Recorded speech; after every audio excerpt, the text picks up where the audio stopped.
بھی اور دردناک واقعہ بھی ہے۔ نبی پاک علیہ الصلوۃ والسلام سے ہم سب کو بے انتہا محبت ہے اور یہ ایمان کی جان ہے۔ نبی پاک سے محبت نہیں تو ایمان بھی کمپلیٹ نہیں ہوتا۔ اور جب نبی پاک علیہ الصلوۃ والسلام کو تکلیف پہنچے یا نبی پاک علیہ الصلوۃ والسلام کو کسی طرح کی کوئی ایذا پہنچے تو یقیناً جب امتی اس کو پڑھتا ہے، سنتا ہے تو دل پر بھی تکلیف ہوتی ہے۔ ایک ایسا ہی واقعہ جس میں ہمارے آقا علیہ الصلوۃ والسلام کو تکلیف پہنچائی گئی، نبی پاک علیہ الصلوۃ والسلام پر جادو کیا گیا۔ ناظرین، آج یہ واقعہ ہم سنیں گے اور یہ قرآنی واقعہ ہے اور اس کے ذریعے بہت ساری باتیں بھی سنیں گے۔ جادو کے بارے میں بڑے مسکنسیپشن ہیں لوگوں کے ذہنوں میں اور سمجھتے ہیں کہ جادو کا توڑ کرنے کے لیے بڑے عجیب و غریب عمل کرنے پڑیں گے، بڑے گناہوں والے کام کرنے پڑیں گے، اللہ کی ناراضگی والے کام بھی لوگ کرنے کے لیے تیار ہو جاتے ہیں، حرام اور ناجائز کام کرنے کے لیے تیار ہو جاتے ہیں اور سمجھتے ہیں کہ اس سے جادو سے بچا جا سکے گا۔ البتہ جادو کروانے کے لیے بھی لوگ بڑے ہی ناجائز اور حرام کام کرتے ہیں جو کہ جہنم میں لے جانے والے کام ہوتے ہیں۔ اللہ مجھے اور آپ کو ہمیشہ جادو ٹونے آصف سے محفوظ رکھے، ہر قسم کی بلاؤں سے محفوظ رکھے۔ اور آج قرآن کے ذریعے سمجھیں گے کہ جادو کا علاج کیا ہے، جادو ہو جائے تو بچا کیسے جا سکتا ہے، اور نبی پاک علیہ الصلوۃ والسلام پر جب جادو ہوا تھا، جادو کرنے کی کوشش کی گئی تھی، اس کا نتیجہ کیا نکلا۔ ناظرین، توجہ کے ساتھ آپ نے سلسلے میں شامل رہنا ہے۔ روایت یہ ہے کہ لبید بن عاصم یہودی اور اس کی بیٹیوں نے نبی پاک علیہ الصلوۃ والسلام پر جادو کر دیا، جس کا اثر پیارے آقا علیہ الصلوۃ والسلام کے جسم پر نمودار ہوا۔ طبیعت شریف جو ہے وہ کچھ ناساز ہونے لگی، آپ کے قلب، آپ کی عقل مبارک اور آپ کے اعتقادات پر کوئی اثر نہ ہوا، صحت مبارک پر تھوڑا سا اثر ہوا۔ چند روز بعد حضرت جبریل امین بارگاہ رسالت میں حاضر ہوئے اور عرض کی، یا رسول اللہ صلی اللہ علیہ وسلم، ایک یہودی نے آپ صلی اللہ علیہ وسلم پر جادو کر دیا ہے اور جادو کا جو سامان ہے وہ فلاں کنویں میں ایک پتھر کے نیچے دبا ہوا ہے۔ سرور کائنات علیہ الصلوۃ والسلام نے حضرت علی مولائے کائنات شیر خدا کرم اللہ تعالی وجہ الکریم کو بھیجا۔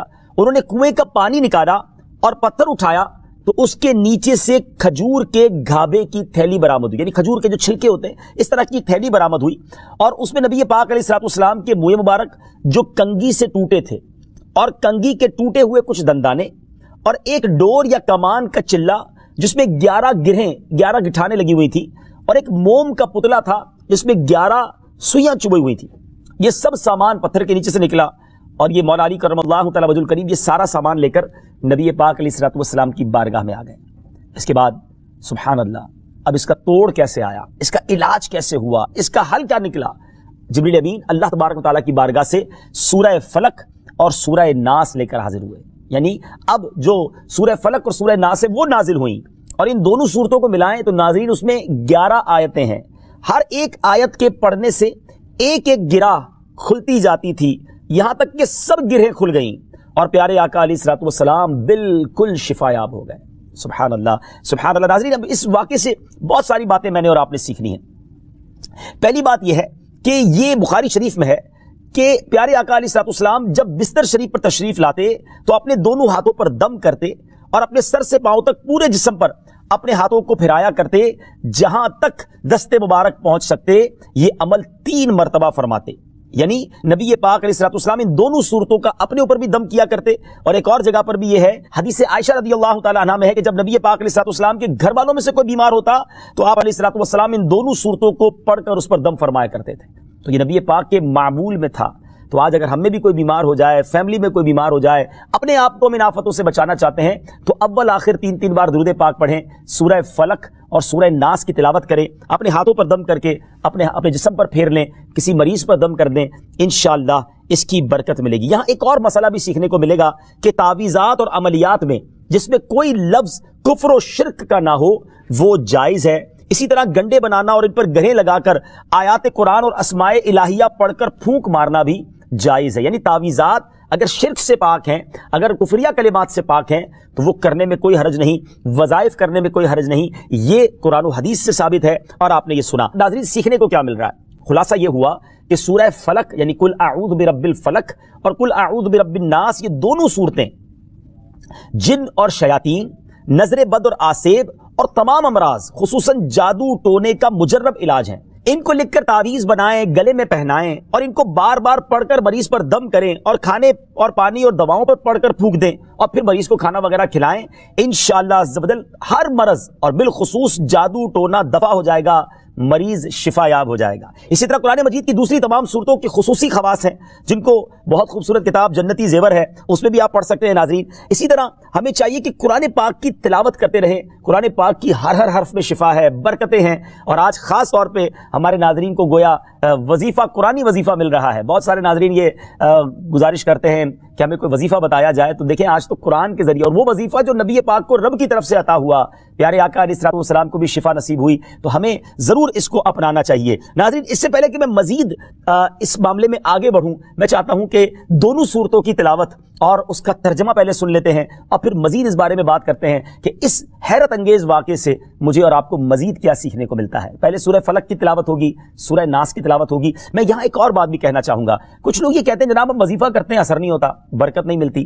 پہلے یہ چیک کر لیں کہ آپ کے مخارج ٹھیک ہیں، آپ تلاوت صحیح مخارج کے ساتھ کرتے ہیں۔ تو اب جو تلاوت آپ سنیں گے نا، تو اس میں یہ بھی چیک کر لیں کہ آپ کیا اسی طرح کے تلفظ کے ساتھ پڑھتے ہیں، اور اگر مسٹیک کر رہے ہیں تو قرآن پاک صحیح طریقے سے پڑھیے، پھر دیکھیے اس کی کیسی برکتیں ملتی ہیں۔ آئیے سورہ فلق اور سورہ ناس کی تلاوت اور اس کا ترجمہ۔ قل اعوذ برب الفلق من شر ما خلق ومن شر غاسق اذا وقب ومن شر النفاثات في العقد ومن شر حاسد اذا حسد۔ تم فرماؤ میں اس کی پناہ لیتا ہوں جو صبح کا پیدا کرنے والا ہے، اس کی سب مخلوق کے شر سے، اور اندھیری ڈالنے والے کے شر سے جب وہ ڈوبے، اور ان عورتوں کے شر سے جو گروں میں پھونکتی ہیں، اور حسد والے کے شر سے جب وہ مجھ سے جلے۔ قل اعوذ برب الناس ملک الناس الہ الناس من شر الوسواس الخناس الذي يوسوس في صدور الناس من الجنة والناس۔ تم کہو میں اس کی پناہ میں آیا جو سب لوگوں کا رب، سب لوگوں کا بادشاہ، سب لوگوں کا خدا، اس کے شر سے جو دل میں برے خطرے ڈالے اور دبک رہے، وہ جو لوگوں کے دلوں میں وسوسے ڈالتے ہیں، جن اور آدمی۔ ناظرین، سورہ فلق اور سورہ ناس کے بے شمار فضائل و برکات ہیں۔ ایک اور حدیث پاک سنیے، حضرت عبداللہ بن خبیب رضی اللہ تعالیٰ عنہ فرماتے ہیں کہ ہم پر ہلکی بارش ہوئی اور اس وقت اندھیرا چھایا ہوا تھا، اور ہم پیارے آقا علیہ الصلوۃ والسلام کا انتظار کر رہے تھے کہ وہ آ کر ہمیں نماز پڑھائیں۔ پھر نبی پاک علیہ الصلوۃ والسلام ہمیں نماز پڑھانے کے لیے تشریف لائے اور ارشاد فرمایا پڑھو۔ میں نے عرض کی کیا پڑھوں؟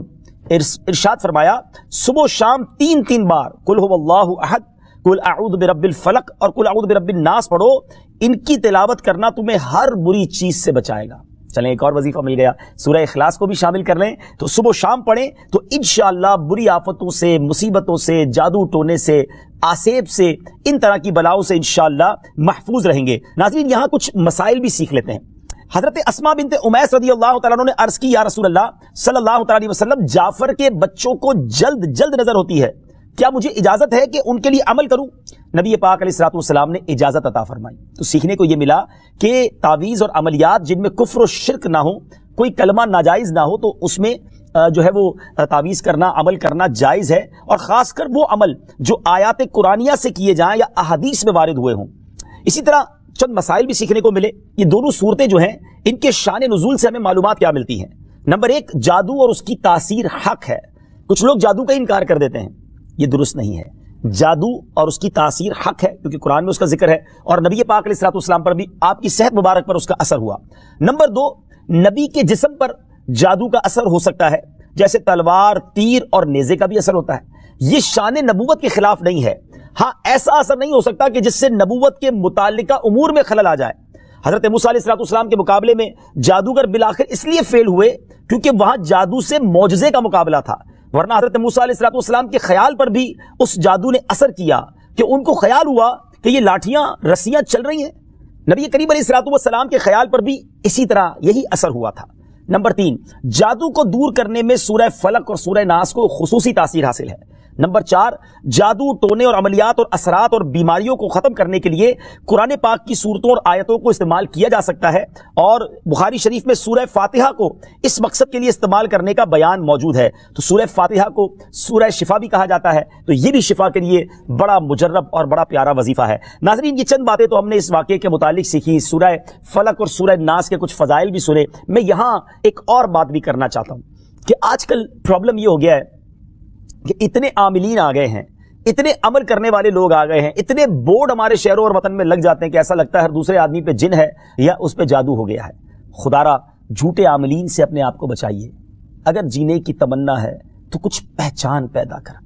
لوگوں کے گھر بک جاتے ہیں، لوگوں کی عزتیں پامال ہو جاتی ہیں، عجیب ماحول ہو گیا ہے۔ کچھ بد نصیب تو وہ ہیں جو کسی کو تباہ کرنے کے لیے جادو کروانے جاتے ہیں اور ہزاروں لاکھوں روپے خرچ کرتے ہیں، اور پھر بیچارے کچھ جب بیمار ہو جاتے ہیں تو اپنا بعض اوقات ڈاکٹری مسئلہ ہوتا ہے اور وہ بھی کسی عامل کے ہتھے چڑھ جاتے ہیں، اور وہ کہتا ہے جناب آپ کے گھر میں بہت برا عمل ہوا ہے، فلاں جگہ کوئی چیز دبی ہوئی ہے، اور اس کو اب سنبھالنے کے لیے، اس کو نکالنے کے لیے اتنے بکرے چاہیے، اتنے مرغے چاہیے، اتنے انڈے چاہیے، قبرستان میں یہ عمل کرنا ہوگا، اور پھر غریب آدمی اپنی چیزوں کو بیچ کر ہزاروں لاکھوں روپے دے دیتے ہیں اور خاندان کے خاندان ٹوٹ جاتے ہیں۔ ایسا نہ کریں پلیز، ایسا نہ کریں، بلکہ میں تو ان عاملین سے بھی گزارش کروں گا کہ حلال روزی کی طرف آئیں۔ دعوت اسلامی نے بڑا شاندار ایک انداز اختیار کیا، اللہ سلامت رکھے دعوت اسلامی کے مدنی ماحول کو۔ ناظرین، آپ سوچ رہے ہوں گے کہ پھر ہماری بیماریوں کے لیے ہم تعویذ کس سے لیں، ہم یہ وظائف کہاں سے لیں؟ آپ کی دعوت اسلامی ہے نا، الحمدللہ دعوت اسلامی کا ایک شعبہ ہے جس کا نام ہی مکتوبات و تعویذات عطاریہ ہے۔ اس میں آپ کو بغیر کسی فیس کے، جی ہاں بغیر کسی فیس کے، لاکھوں لاکھ تعویذ ہر مہینے ناظرین یہاں سے دیے جاتے ہیں، پوسٹ بھی کیے جاتے ہیں، کوریئر بھی کیے جاتے ہیں، اس کی بھی کوئی فیس نہیں لی جاتی۔ تو یہ تعویذات آپ دعوت اسلامی کے مرکز سے رابطہ کر کے لے لیجیے۔ آن لائن تعویذات کی سروس بھی موجود ہے، حالانکہ دعوت اسلامی کا اس ڈپارٹمنٹ پر لاکھوں کروڑوں روپے خرچ ہو رہا ہے، مگر اس لیے اس کو فری رکھا ہے تاکہ امت کے لیے آسانی ہو، دکھیاری امت جو ہے ان کے مسائل حل ہو جائیں، نہ جانے کس کی دعا لگ جائے اور ہمارا بیڑا پار ہو جائے۔ ہاں، اس میں یہ ضرور میں کہوں گا کہ وہ لوگ جو یہ پروگرام دیکھ رہے ہیں اور ان کو لگتا ہے کہ میں اس شعبے کو سپورٹ کروں، دعوت اسلامی جس شعبے میں خرچ کر رہی ہے اور نہ جانے کتنے دکھیارے مسلمانوں کی دعائیں لے رہی ہے، تو اگر آپ دعوت اسلامی کے شعبہ تعویذات عطاریہ میں سپورٹ کرنا چاہتے ہیں، اپنا ڈونیشن دینا چاہتے ہیں، تو بھی ہم سے رابطہ کر لیجئے۔ لیکن پلیز ان جھوٹے عاملوں سے اپنے آپ کو بچائیے۔ اور مجھے جو ناظرین سن رہے ہیں، ہر بندے پر جادو نہیں ہوتا، ہر بندے پر جن نہیں آ جاتا، ہر بات میں وسوسہ نہ لایا کریں، وظائف پڑھ لیا کریں۔ صبح شام یہ وظیفہ ہمیں نبی پاک نے دے دیا ہے، صبح گھر سے پڑھ کر نکلے، شام گھر پر آ کر سونے سے پہلے پڑھ لیں، آیت الکرسی سونے سے پہلے پڑھ لیں، اللہ نے چاہا خیر آپ کا مقدر رہے گی۔ اور مزید ضرورت ہو تو دعوت اسلامی کے اس شعبے سے رابطہ کر لیں۔ میں امید کرتا ہوں کہ آج کے اس واقعے سے ہمیں یہ سیکھنے کو ملا کہ قرآنی وظائف کی کیا اہمیت ہے، اور جائز وظائف کرنے میں، تعویذات کرنے میں کوئی حرج نہیں۔ آخری بات، نبی پاک علیہ الصلوۃ والسلام کو پتہ چل گیا، جبریل امین نے بتا دیا کہ جادو کس نے کیا، مگر نبی پاک علیہ الصلوۃ والسلام نے بدلہ نہیں لیا، سزا نہیں دی۔ اس لبید بن عاصم کو، اس کی جو بچیاں تھیں، جو بھی لوگ تھے جادو کرنے والے، سب کو معاف کر دیا۔ اللہ اکبر! انہیں پتہ چل جاتا تھا کہ کس نے ظلم کیا ہے، پھر بھی معاف فرماتے، اور ہم شک کی بنیاد پر بدلہ لے لیتے ہیں۔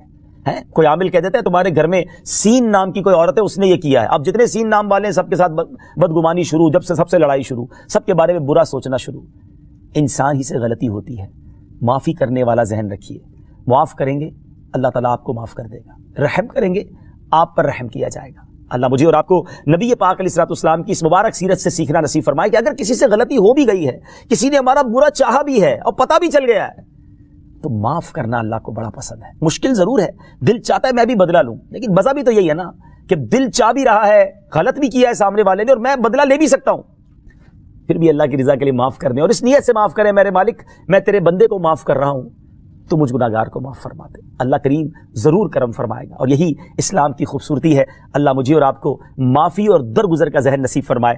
ہمارے سلسلے پیغام قرآن میں ہم یہی کوشش کرتے ہیں کہ قرآن پاک سے کوئی میسج، کوئی پیغام آپ کی طرف بڑھایا جائے۔ تو آج الحمدللہ آپ کے لیے یہ پیغام تھا کہ قرآن پاک پڑھیے، اس پر عمل کیجئے، اس کو پڑھ کر اپنے اوپر دم بھی کیجئے، اور پھر کسی سے غلطی ہو جائے تو معاف بھی کیجئے۔ وقت ہوا ہے ایک اگلے سیگمنٹ کا، جس کا نام ہے تعارف قرآن۔ پیغام قرآن۔ ناظرین، وقت ہوا ہے ہمارے بہت ہی خوبصورت سیگمنٹ تعارف قرآن کا، اور آج تعارف قرآن میں ہم قرآن پاک کی انہی دو سورتوں کی بات کریں گے جس کا ذکر ہم نے اپنے سلسلہ پیغام قرآن میں کیا، یعنی سورہ فلق اور سورہ ناس۔ سب سے پہلے بات کرتے ہیں سورہ فلق کی۔ سورہ فلق مدینہ منورہ میں نازل ہوئی، اور ایک قول یہ ہے کہ مکہ مکرمہ میں نازل ہوئی۔ پہلا قول زیادہ صحیح ہے کیونکہ اس کے شان نزول سے اسی کی تائید ہوتی ہے۔ رکوع اور آیات کی تعداد اس صورت میں 1 رکوع اور 5 آیتیں ہیں۔ فلک نام رکھنے کی وجہ، فلک کے کئی معنی ہیں اور یہاں اس سے مراد صبح ہے، اور چونکہ اس صورت کی پہلی آیت میں لفظ موجود ہے اس مناسبت سے اسے سورہ فلک کہتے ہیں۔ پیارے آقا علیہ الصلوۃ والسلام نے ایک بار اس سورت کے بارے میں ارشاد فرمایا، کیا تم نے نہیں دیکھا کہ آج رات مجھ پر ایسی آیتیں نازل ہوئی ہیں جن کی مثل نہیں دیکھی گئی؟ وہ آیتیں کل اعوذ برب الفلق سورت کے آخر تک اور کل اعوذ برب الناس سورت کے آخر تک ہے۔ سبحان اللہ۔ تو اس سورت کے بارے میں بڑے فضائل نبی پاک علیہ الصلوۃ والسلام نے ارشاد فرمائے۔ ایک بار حضرت عابس جوہنی رضی اللہ تعالیٰ عنہ سے روایت ہے کہ نبی پاک علیہ الصلوۃ والسلام نے ارشاد فرمایا، میں تمہیں وہ کلمات نہ بتاؤں جو شریر جنات اور نظر بد سے اللہ تعالیٰ کی پناہ طلب کرنے میں سب سے افضل ہیں؟ انہوں نے عرض کی، یا رسول اللہ صلی اللہ تعالیٰ علیہ وسلم کیوں نہیں، آپ ضرور بتائیے۔ ارشاد فرمایا وہ کلمات یہ دونوں صورتیں ہیں، کل اعوذ برب الفلق اور کل اعوذ برب الناس۔ سبحان اللہ سبحان اللہ۔ اب آئیے سورہ ناس کے بارے میں کچھ سن لیتے ہیں، اس کی فضیلت بھی جان لیتے ہیں۔ سورہ ناس جو ہے ناظرین، یہ قرآن پاک کی ترتیب کے لحاظ سے سب سے آخری سورت ہے۔ اس کا مقام نزول، سورہ ناس زیادہ صحیح قول کے مطابق مدنی ہے۔ اس سورت میں 1 رکوع اور 6 آیتیں ہیں۔ الناس نام رکھنے کی وجہ، عربی میں انسانوں کو الناس کہتے ہیں اور اس سورت کی پہلی آیت میں یہ لفظ موجود ہے، اس مناسبت سے اسے سورہ الناس کہتے ہیں یا اسے سورۃ الناس کہتے ہیں۔ سورۃ الناس کے مضامین، اس سورہ مبارکہ میں ان جنات اور انسانوں سے اللہ تعالیٰ کی پناہ مانگنے کی تعلیم دی گئی ہے جو لوگوں کے دلوں میں وسوسے ڈالتے ہیں۔ سورہ فلق کے ساتھ اس کی مناسبت کیا ہے؟ سورۃ الناس کی اپنے سے ماقبل سورت سورہ فلق کے ساتھ مناسبت یہ ہے کہ سورہ فلق میں ظاہری شر سے اللہ تعالیٰ کی پناہ مانگنے کی تعلیم دی گئی تھی اور اس سورت میں خفیہ شر سے اللہ تعالیٰ کی پناہ مانگنے کی تعلیم دی